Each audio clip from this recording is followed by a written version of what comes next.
बहुत शुक्रिया काव्य कैफ़े का आमंत्रित करने के लिए। घर की चौखट से स्कूल तक की दूरी उतनी ही है जितनी कि चूल्हे से चांद तक की दूरी। घर की चौखट से स्कूल तक की दूरी उतनी ही है जितने की चौखट से स्कूल तक की दूरी। चांद तक पहुंचने के लिए रॉकेट की नहीं, चौखट लागने की ज़रूरत है। एक छोटी सी प्रेम कविता है कि जिस शाम तुमने पकड़ा था मेरा हाथ, टूट चुकी थी कई बेड़ियाँ। जिस शाम तुमने पकड़ा था मेरा हाथ, टूट चुकी थी कई बेड़ियाँ। जाते समय जब तुमने कहा मिलते रहा करो, टूट चुकी थी कई दीवारें। इतिहास की किताबों से कहीं ज़्यादा तुम्हारे साथ रहते हुए जाना कि प्रेम दुनिया की सबसे बड़ी क्रांति है। एक लंबी कविता जिसका शीर्षक है माफ़ करना दोस्त, मैं तुम्हारे खिलाफ हूँ। कविताएं, आदर्श, चिंताएं और विचारधाराओं की टांग गांव आते आते लंगड़ी हो जाती है। प्रगतिशीलता का लिबास, आदर्शवाद का चोला, कविताओं के उद्देश्य और चिंताओं की लंबी चौड़ी लिस्ट शहरीकरण की आंधियों में उड़ जाते हैं। बसती हैं तो बस मुआवजे के लिए की गई अर्जियों की प्रतियां, जिन्हें कुछ समय बाद हम भूजा और जलेबी से लिपटा हुआ पाते हैं। संसद की योजनाएं और नेताओं के भाषण गांव के सिवान तक आते आते दम तोड़ देते हैं। पहुंचती है तो सिर्फ उम्मीदों की बयार, जो 10 से 15 दिनों में वापस चली जाती है। और फिर बचती हैं किसानों की दम तोड़ती देह, खेतों की सूखती माटी और जिजीविषा के पौधे जो हरे हैं तमाम वायदे और अनुपस्थितियों के बावजूद। विज्ञान की तरक्की और महिलाओं की स्थिति न्यूज़ चैनलों की सामग्री भर है। विज्ञान आज भी हर दिन राजस्थान के सुदूर इलाकों में दम तोड़ता है, जब पानी के लिए लोगों का झुंड मैराथन दौड़ रहा होता है। नारीवादी आंदोलन अंतिम सांसें ले रहा होता है, जब गांव के किसी घर में पति का पत्नी को पीटना समाज की उपलब्धि और पत्नी का पति को आज ही जाकर पीट देना पुरुष की कायरता मान ली जाती है। 84 लाख योनियों में श्रेष्ठ होने के सारे वायदे वहीं दम तोड़ देते हैं, जब 21वीं सदी में भी किसी दलित के घोड़ी चढ़ने पर हमारा समाज उसे दिन दहाड़े पीट पीट कर मार डालता है और हम अपने श्रेष्ठ होने का प्रमाण देते हैं। एसी कमरे में बैठकर किसानों पर चर्चाएं तो की जा सकती हैं, लेकिन बाढ़ में बह गई फसल का दुख नहीं महसूस किया जा सकता। बैसाख और जेठ की धूप जब पीठ पर पड़ती है तो लगता है जैसे किसी ने गर्म सरिया रख दिया हो पीठ पर। यह बात भी हमें तब पता चलेगी जब तक दिन भर झुके झुके धान के खेतों में आपकी कमर जवाब नहीं दे जाती। डिजिटल इंडिया एक मिथक बनकर रह जाता है उन गांवों के लिए जहां आज तक हम एक सेलफोन नहीं पहुंचा पाए हैं।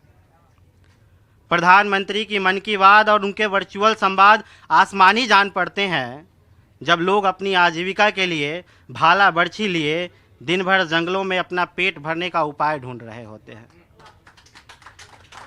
मोबाइल की स्क्रीन में डूबे युवा और संपन्नताओं के शहर में याजावरी करती हमारी पीढ़ी इन्हें कभी नहीं स्वीकार करेगी। करे भी तो कैसे, इनके न कभी पैर में छाले पड़े हैं, न रोटी के लिए तरसना पड़ा है। जिनके लिए गांव पर्यटन स्थलों की तरह है, बेरोजगारों का रोना झूठी संवेदनाओं को प्रदर्शित करने का जरिया है। महिलाओं की स्थिति पर मात्र इसलिए बोलना ताकि उन्हें क्लबों में सिगरेट और शराब पीने का अधिकार मिल सके, उन्हें मिल सके अधिकार जहां वो फेमिनिज्म के नाम पर कर सके भद्दा मजाक है।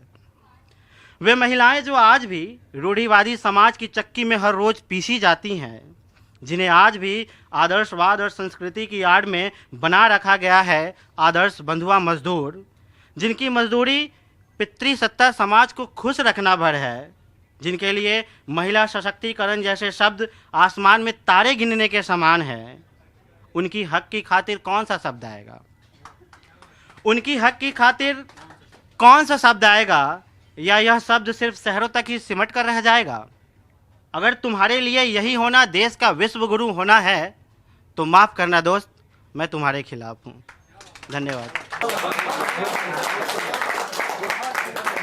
बहुत बहुत शुक्रिया अमर उजाला काव्य कैफ़े का यहाँ आमंत्रित करने के लिए। आप सभी का शुक्रिया जो यहाँ लोग बैठे हैं सुनने के लिए। मैं गणित का बहुत अच्छा विद्यार्थी था। पर प्रेम का प्रमेय मैं कभी सिद्ध कर ही नहीं पाया। जैसे गणित में मानना पड़ता है बस, वैसे ही तुम्हें अपना मानकर सारी कहानियाँ लिखता रहता हूँ। जैसे गणित में मानना पड़ता है बस, वैसे ही तुम्हें अपना मानकर सारी कहानियाँ लिखता रहता हूँ। मुझे पता है मेरा तुम्हारे जीवन में स्थान उतना ही है जितना 10 के बाद शून्य का होता है। एक और कविता, इस कविता का शीर्षक है प्रेम और प्रेमिका। तो सुनिएगा कि ये प्रश्न कितना सुंदर है ना, कि पहले प्रेम आया या पहले प्रेमी। ये प्रश्न कितना सुंदर है ना कि पहले प्रेम आया या पहले प्रेमी।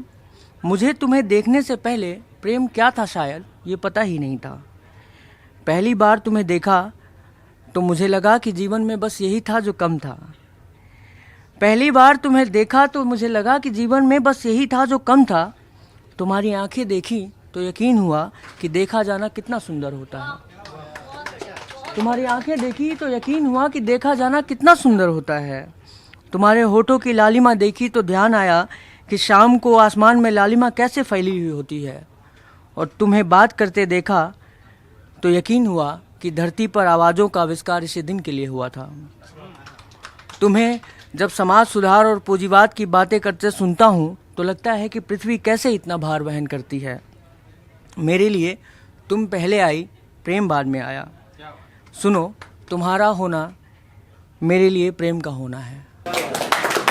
कवि कविता लिखते हुए क्या महसूस करता है उसके ऊपर ये कविता मैंने लिखी है। तो सुनिएगा कि इस कविता का शीर्षक है कविता लिखना ऐसा है। कविता लिखना ऐसा है जैसे अपनी आत्मा को 2 जून की रोटी खिलाना। कविता लिखना ऐसा है जैसे उसको देखते रहना देर तक बाल संवारते हुए और भीग जाना उसके जुल्फ के झटकने से। कविता लिखना ऐसा है जैसे खुद के समंदर में डूब जाना, न तैर कर पार करना न ऊपर आना। कविता लिखना ऐसा है जैसे खुद के समंदर में डूब जाना, न तैर कर पार करना न ऊपर आना। कविता लिखना ऐसा है जैसे तमाम सीमाओं को तोड़कर बहुत दूर निकल जाना और फिर कभी वापस न लौटना। कविता लिखना ऐसा है जैसे किसी के जख्म पर नरम हाथों से बर्फ का एक टुकड़ा रख देना और सुकून पहुंचाते रहना उसकी रूह को। कविता लिखना ऐसा है जैसे किसी की कल्पना में डूब जाना और उसको हर्फ ब हर्फ उतार देना पन्ने पर किसी पेंटर की तरह। कविता लिखना ऐसा है जैसे खुद को आईने के सामने रखकर रूह से अलग कर देना और अपने चेहरे पर लगी सारी परतों को उतार फेंकना, नंगा कर देना। कविता लिखना ऐसा है जैसे गांव की पगडंडियों पर छोटे बच्चे की तरह भागना और साथ साथ साइकिल के पुराने टायरों को भगाना। कविता लिखना ऐसा है जैसे एक शून्य में ताकते रहना बहुत शून्यों की तलाश में और फिर एक शून्य बन जाना। कविता लिखना ऐसा है जैसे तुम्हारी तलाश में निकलना और इस बात से डरना कि कहीं तुम मिल न जाओ और ये तलाश खत्म न हो जाए।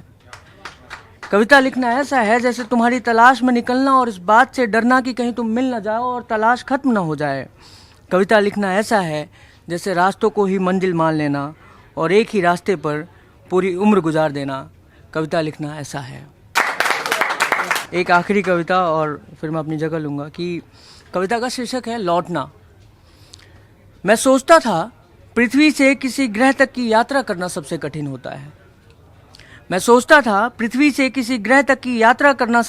होता है। धरातल से किसी पहाड़ की चोटी पर चढ़ना सबसे कठिन होता है या किसी दिव्यांग का तैर कर कोई इंग्लिश चैनल पार करना सबसे कठिन होता है। फिर मैं तुमसे आखिरी बार मिलकर वापस लौटा, तब मैं जान पाया कि सबसे कठिन होता है किसी से आखिरी बार मिलकर वापस लौटना। अब मुझे जिस्म से रूह हो जाने की यात्रा भी आसान प्रतीत होती है। बहुत बहुत शुक्रिया सभी का। कुछ 4 पंक्तियों से मैं आप सबसे जुड़ता हूँ। हम उतना ही रोए जितना गीतों में कह पाए हम उतना ही रोए जितना गीतों में कह पाए हम। कोशिश कर ली लाख मगर बिन तेरे ना रह पाए हम। हम उतना ही रोए जितना गीतों में कह पाए हम। कोशिश कर ली लाख मगर बिन तेरे ना रह पाए हम। दुनिया तुम बिन मुझको कितनी मुश्किल मुश्किल लगती है। दुनिया मुझको बिन तेरे कितनी मुश्किल मुश्किल लगती है। तुमको देखा तो बस देखा प्यार नहीं कह पाए हम। बहुत शुक्रिया। और इन्हीं पंक्तियों के साथ भैया एक गीत निवेदन करता हूँ, सुनिएगा कि निज भाषा पर मानना तुमको तो खुद का तुम मान बढ़ाओगे कैसे। निज भाषा पर मानना तुमको तो खुद का तुम मान बढ़ाओगे कैसे।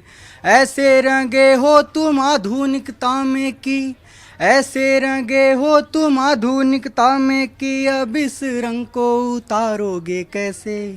खुद की पहचान बताने में डरते हो। हम अपनी बात बता रहे हैं कि जब एक बच्चा छोटा होता है और उससे कोई बाहर का रिश्तेदार आता है, उससे पूछता है बेटा आपका क्या नाम है, और उसने अगर बोला कि मेरा नाम विपिन मिश्रा है, तो पीछे से मम्मी जी की आवाज़ आती है कि नो बेटा my name is Vipin Mishra बोलो। तो ये अच्छा नहीं है। मैं उसी पर लिख रहा हूँ कि ऐसे रंगे हो तुम आधुनिकता में कि अब इस रंग को उतारोगे कैसे। खुद की पहचान बताने में डरते हो, हिंदुस्तान बचाओगे कैसे। खुद की पहचान बताने में डरते हो, हिंदुस्तान बचाओगे कैसे। गर्व ना तुम कर पाए हो जिस पर देवता भी ललचाए जन्म को।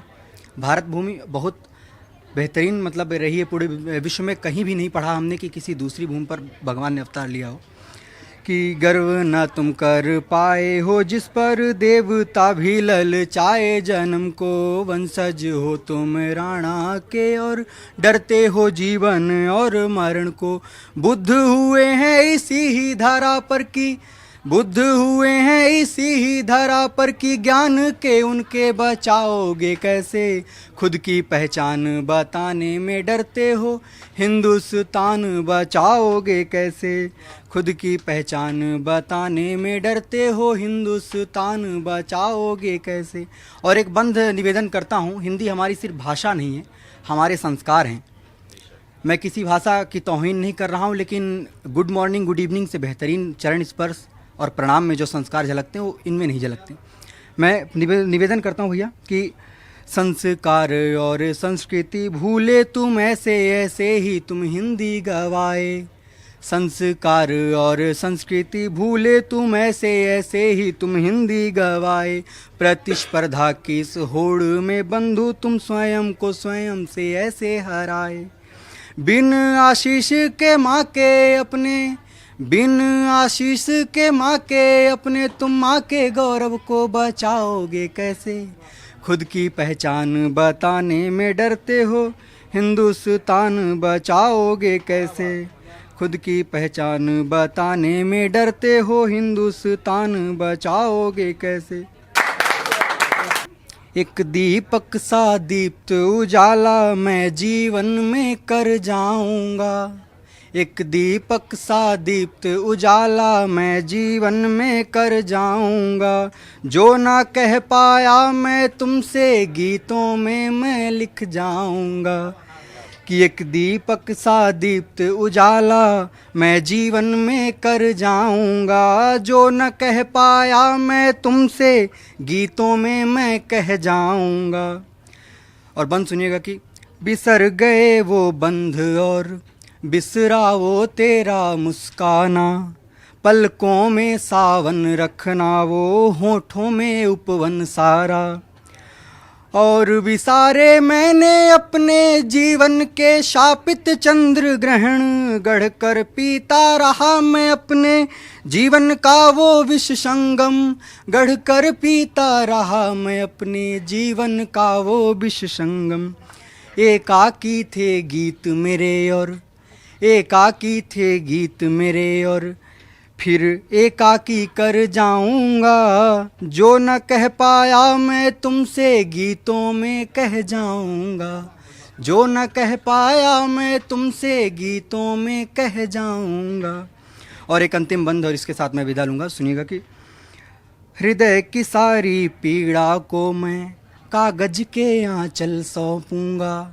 सुनिएगा कि हृदय की सारी पीड़ा को मैं कागज के आंचल सौंपूंगा। मुझे पुकारा जिस स्वर ने मैं उसे छंद अपने सौंपूंगा मैं भाव उन्हें जो मोती आँखों से झरते हैं।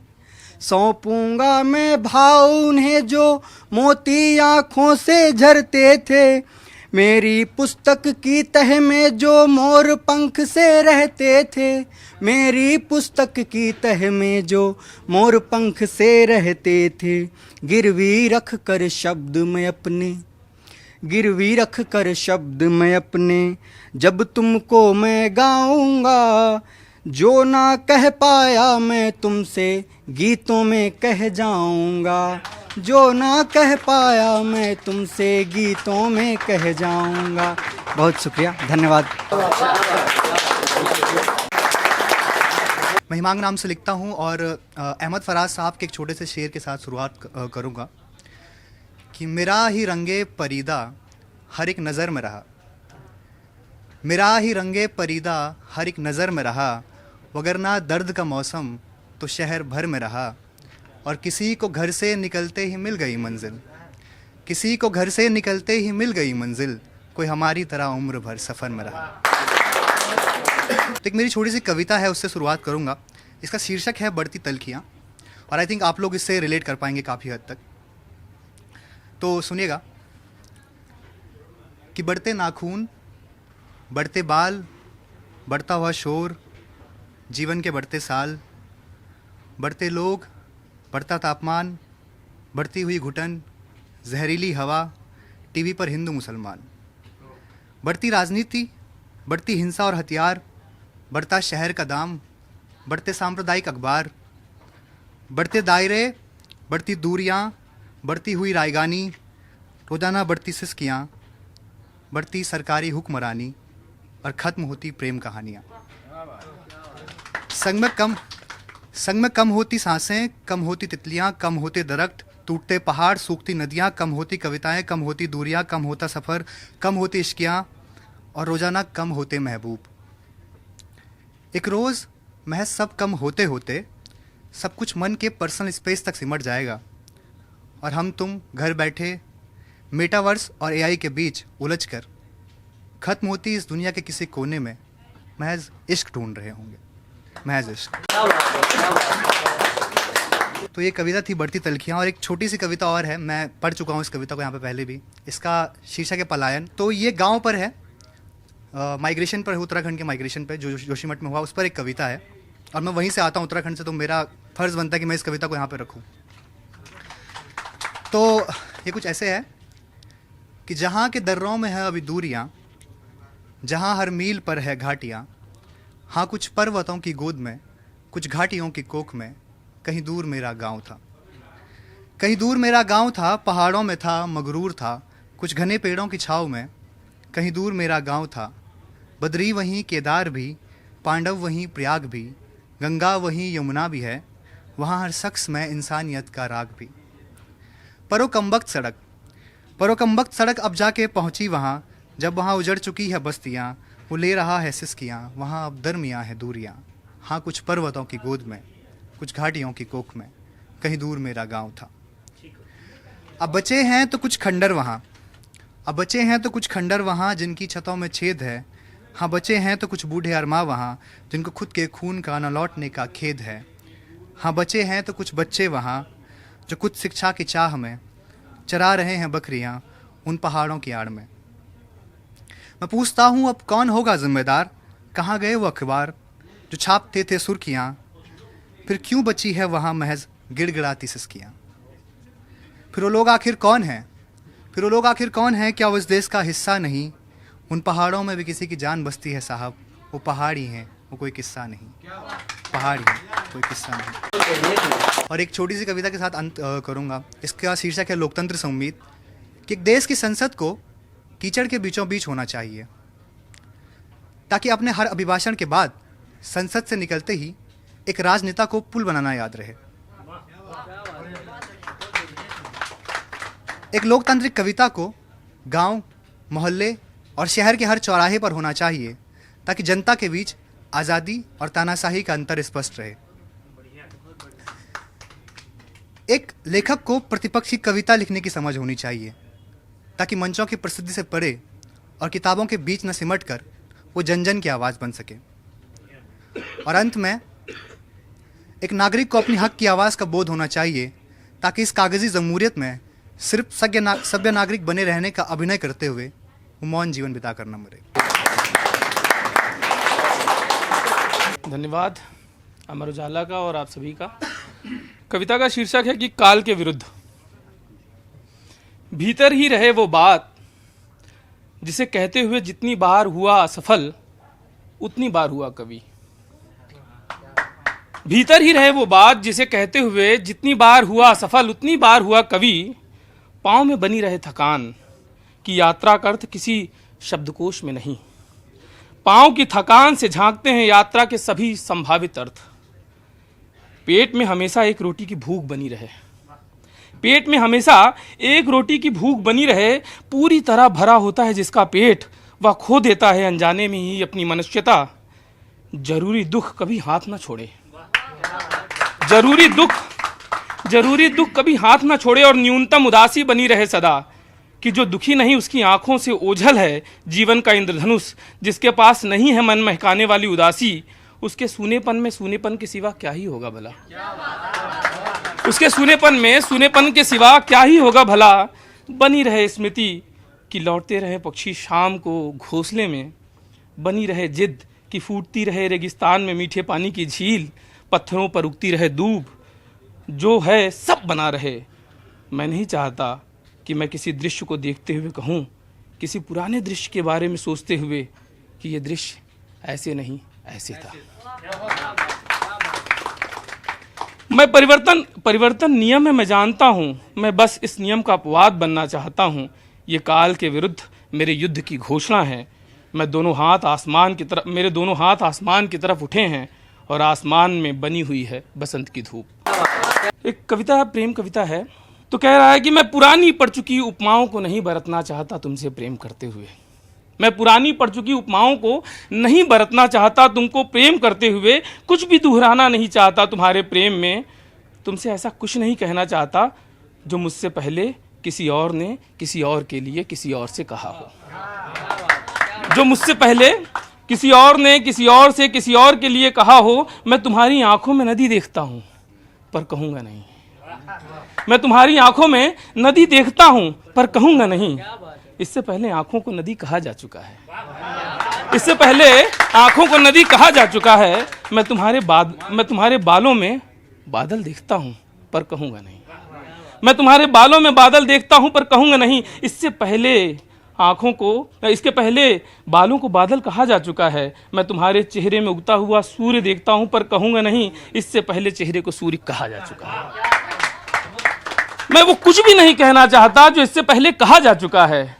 मैं तुम्हें परी, प्राण, पंखुड़ी, पेड़, प्रकाश कुछ नहीं कहूंगा। इससे पहले ये सब कुछ कहा जा चुका है।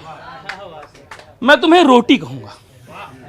मैं तुम्हें रोटी कहूंगा। पोर पोर भूख में डूबे हुए एक भूखे की रोटी। वह रोटी जिसे पाने के लिए वो जान भी दे सकता है। वह रोटी जिसके ना मिलने पर वो मर भी सकता है। बहुत दिनों तक सूखता रहा दुविधा की अलगनी पर। हाँ और ना के बीच खड़ा किसी तेज रफ्तार गाड़ी से टकरा जाने की प्रतीक्षा में। बेरोजगारी के दिनों में अपनी बनियान की छेदों से दिखा मुझे दुनिया का असली चेहरा। भूखे पेट मैंने जाना पहाड़ चढ़ते वक्त आदमी झुकता क्यों है और मैं क्यों झटक देता था खाना न पसंद आने पर थाली। कोई क्यों जूठन भी एकादशी का प्रसाद समझकर खा लेता है।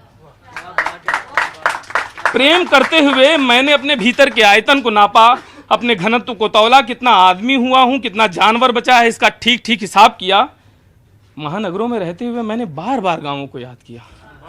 महानगरों में रहते हुए मैंने बार बार गांव को याद किया। और चलती मेट्रो में पीपल का पेड़ उगता रहा सिर्फ और सिर्फ मेरे लिए। और चलती मेट्रो में पीपल का पेड़ उगता रहा सिर्फ और सिर्फ मेरे लिए। पैसे के लिए आदमी बंदरों से नाचता है और सुकून के लिए कुत्तों की तरह रोता है। नितांत एकांत में समझा इसे मैंने कविता लिखते हुए मैंने निष्ठुरता की ठीक ठीक समझ पाई। तुमको चूमते हुए दुनिया की सख्ती का पता चला। कातिल ने खंजर पर जिस शाम लिखा था मेरा नाम, उसी शाम मैंने जीवन को व्यर्थ कहा था। उसी शाम मैंने जीवन को व्यर्थ कहा था। खंजर धातु का ही बना हो, खंजर धातु का ही बना हो, ये जरूरी नहीं। और जरूरी ये भी नहीं कि खंजर खंजर भी हो, खंजर ही हो। वो नजर भी हो सकती है, जैसे उस सेठ की थी और उस अफसर की भी, जिसने मुझे ऐसे देखा था जैसे कोई किसी की लाश देखता है, चेहरे पर अजीब भाव लिए, होंठ मुंह बिचकाते हुए, माथा चढ़ाते हुए। तुम्हारे पिता ने जिस शाम मेरे जेबों की तलाशी ली, उस शाम पैदल पैदल पहुंचा था तुम्हारे घर।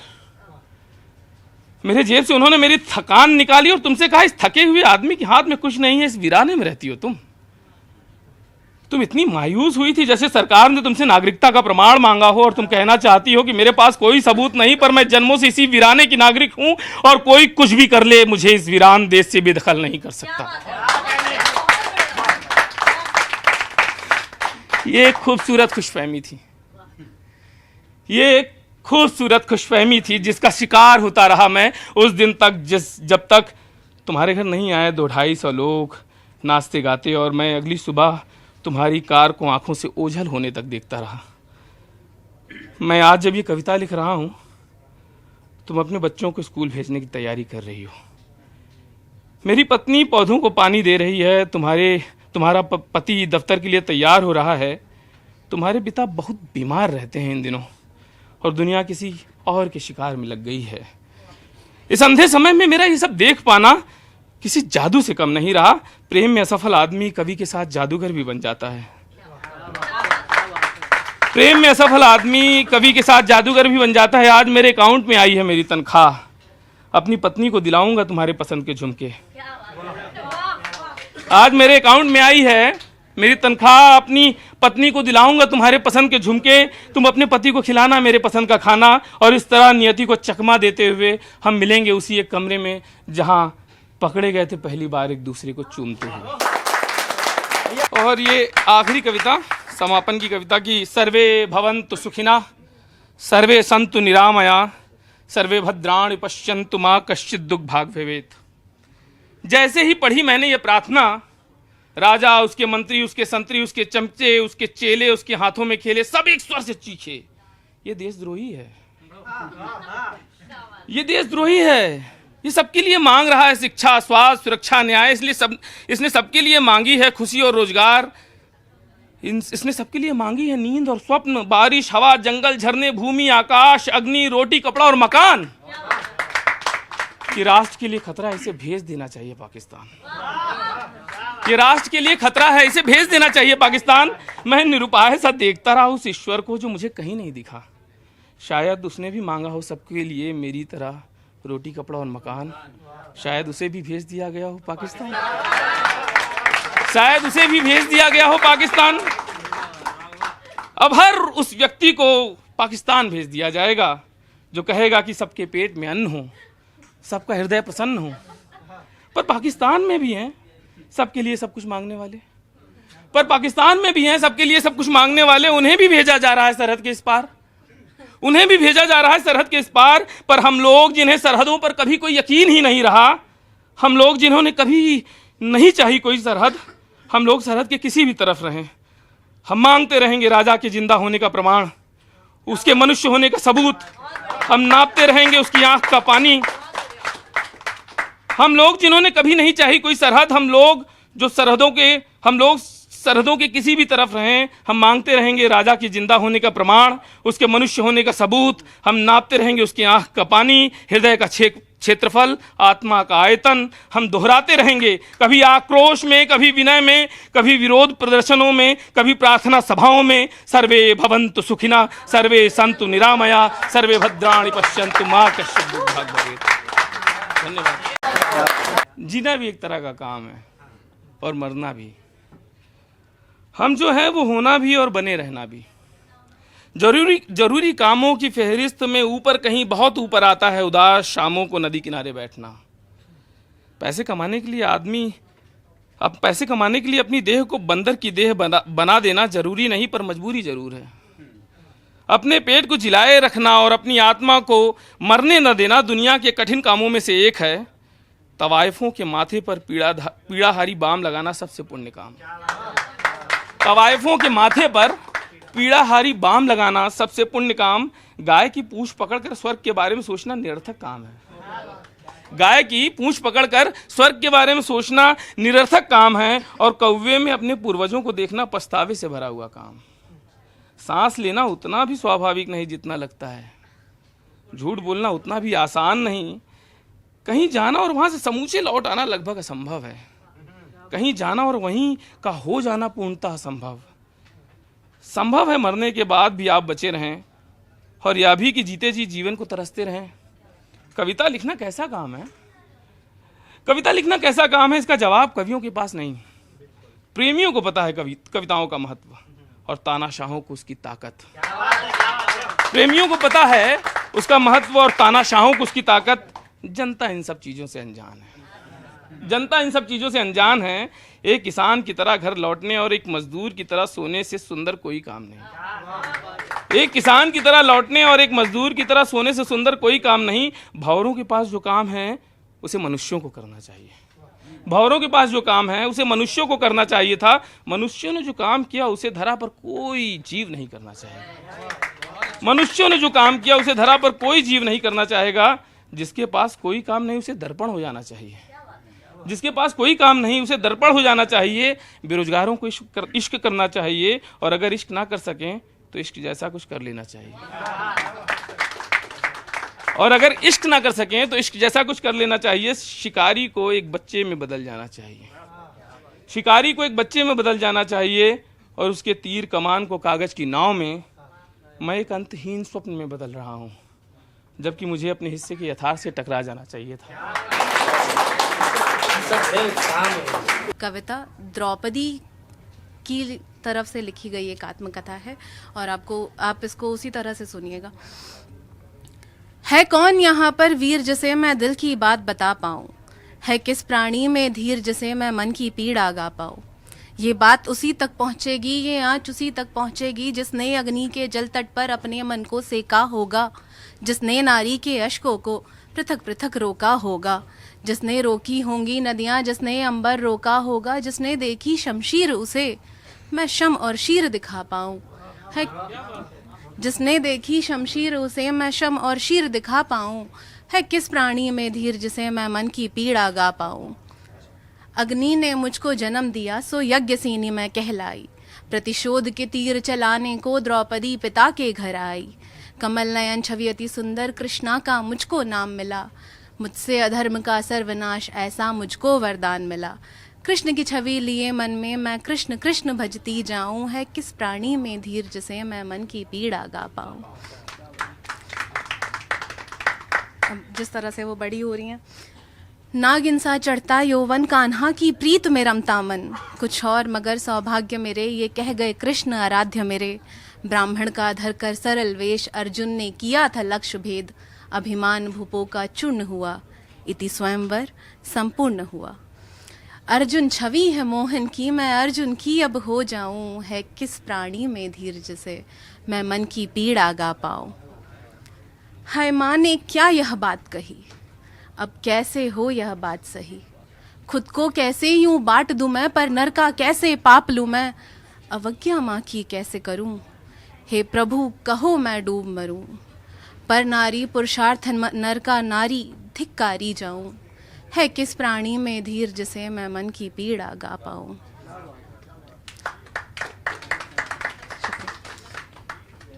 मुश्किल बहुत यह कृत्य सखी, है इच्छाएं सब मृत सखी। हर वर्ष कक्ष बदलती हूँ, स्वामी सा रंग में धरती हूँ। अर्जुन को मेरा मोह नहीं, वनवास गए विछोह नहीं। रुका हुआ पानी हूँ मैं, इंद्रप्रस्थ की महारानी हूँ मैं। पंचपति पांचाली मैं, पृथक पृथक बिखरी जाऊं। है किस प्राणी में धीर जिसे मैं मन की पीड़ा गा पाऊं। धृत क्रीड़ा का सेत सजा, पाखंड का मैला खेल रचा। मेरे क्या केश पकड़ता है, जा तुझको काल जगड़ता है। अधर्मी अभिमानी मूर्ख, मंद बुद्धि अज्ञानी मूर्ख। धृतराष्ट्र और द्रोण सभी सभा में बैठे मौन सभी। चुप है मेरे वीरपति, कैसे मैं लाज बचा पाऊं। है किस प्राणी में धीर जिसे मैं मन की पीड़ा गा पाऊं।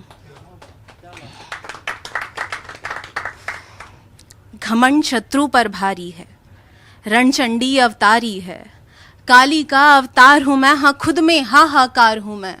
झुके शीश कट जाएंगे जो मौन अभी चिल्लाएंगे, कृष्णा ने मेरी लाज धरी मैं अल्पमति से डर जाऊं। है किस प्राणी में धीर जिसे मैं मन की पीड़ा गा पाऊं। अरण्यवास अज्ञातवास, समय के देखो सभी दास, दुर्योधन न्याय ले न सका, 5 ग्राम भी दे न सका। नियति ने जो लिखा कभी होगा अब परिणाम वही, धर्म धर्म का क्षण होगा, महाभारत का रण होगा। पति पुत्र पिता सबको मैं माथे तिलक लगा जाऊं, है किस प्राणी में धीर जिसे मैं मन की पीड़ा गा पाऊं। माथे से लहू टपकता है, अपनों सा लहू महकता है। माथे से लहू टपकता है, अपनों सा लहू महकता है। भीषण नरसंहार मिला, ये कैसा विजय उपहार मिला। लाशों से है पटी धरती, रोती माँ विलाप करती। कुंती और गांधारी सभी, हस्तनापुर की नारी सभी, जिन बेटों को जन्म दिया बेजान देह कैसे पाऊं। है किस प्राणी में धीर जिसे मैं मन की पीड़ा गा पाऊं। मृत्यु जब मुंह को खोलती है, जात धर्म नहीं तोलती है। मृत्यु जब मुंह को खोलती है, जात धर्म नहीं तोलती है। मेरू की गोद में लेटी हुई, जीवन से विदाई लेती हुई। 5 पति कोई साथ नहीं, 5 पति कोई साथ नहीं, इसमें विचित्र कोई बात नहीं। जीवन की कठपुतली बन मैं मंद मंद ही मुस्काऊं। है किस प्राणी में धीर जिसे मैं मन की पीड़ा गा पाऊं। ये बात नहीं अभी पूरी है, कुछ इच्छा मेरी अधूरी है। तुम कल जो गर यह काव्य लिखो, ज्वाला से मेरा भाग्य लिखो। जो हो उचित हो सत्य वही, मैं रहूं जहां हो वक्त सही। कोई कीटक ना अब गुर्राए, कोई नजर न मुझको छू पाए। मैं अपने खुद के भाग्य का घर जीत जीत बुनती जाऊं। हो मुझ में इतना धीर कि मैं अब खुद की पीड़ा ना गाऊं। हो मुझ में इतना धीर कि मैं अब खुद की पीड़ा ना गाऊं। एक और कविता सुनाती हूँ जिसका शीर्षक है लाइसेंस। जी, मैंने कई बार मांगा लाइसेंस, अपनी कविताओं को टांगा बना इस समाज में चलाने का। चाहती थी भावनाओं को पहुंचाना उनकी मंजिल तक, मगर मेरी अर्जी खारिज कर दी गई। मैंने विरोध जाहिर करने के लिए पहन ली काली समीज, मैचिंग काली सलवार, मगर नहीं ओढ़ा कोई दुपट्टा। उठा लिया मोर्चा मैंने अकेले ही। जुलूस जमता गया मेरे चारों ओर, मैं बैठी रही, बाँचती रही कविताएं। 2 कौमों की, तवायफों की और सज्जनों की। मुझसे पूछा गया मेरे सड़क के किनारे बैठने का सबब, और ये कि मैंने बुर्का क्यों नहीं पहना, और ये भी कि टोबा टेक सिंह कहाँ है। खुदा की कसम, मेरे पास जवाब में कहने को कुछ नहीं था, लिखने को सिर्फ कविताएं। दिन, सप्ताह, बरस बीतते चले गए। मचलती बारिश, तड़कती धूप में मैं बैठी रही, और बैठी रही भीड़। तमाशा खत्म करने को ऊपर से फेंके गए कई फरमान। टूटी किसी की पिंडली, किसी की रीढ़, मारे गए सारे उल्लू के पट्टे। मैं फिर भी बैठी रही, बाँचती रही कविताएं। दिन, सप्ताह, बरस, सड़ते समाज से आने लगी थी बू किसी घाटन लौंडिया सी। फिर उतार दी गई एक गोली मेरे सीने में। मेरा ठंडा गोश्त छूकर वो समझे कि हो गया है मेरी बादशाहत का खात्मा। मैंने आंख बंद करने से पहले एक आखिरी दफ़ा कहा, खोल दो।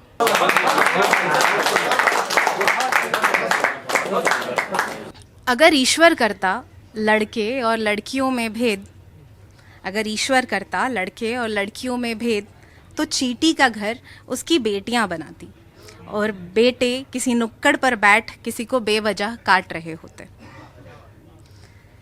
मुर्गी सुबह बांग देकर फिर अंडे देने जाती, मुर्गा सोता रहता घोड़े बेचकर। शेर के बेटे जाते पिता संग शिकार पर, बेटियां खाती भाइयों का लाया बचा खुचा मांस। कंगारू की माएं बेटों को चिपटा कर रखती, कंगारू की माएं बेटों को चिपटा कर रखती, बेटियों को फेंक आती किसी कूड़ेदान में। उल्लू नहीं देता इजाजत बेटियों को शाम के बाद घर से निकलने की। जिराफ की बेटियां अपनी गर्दन जरा नीचे ही रखती, जिराफ की बेटियां अपनी गर्दन जरा नीचे ही रखती। चिड़ियों की बेटियों को कहा जाता कि वो ज्यादा चींची ना करें।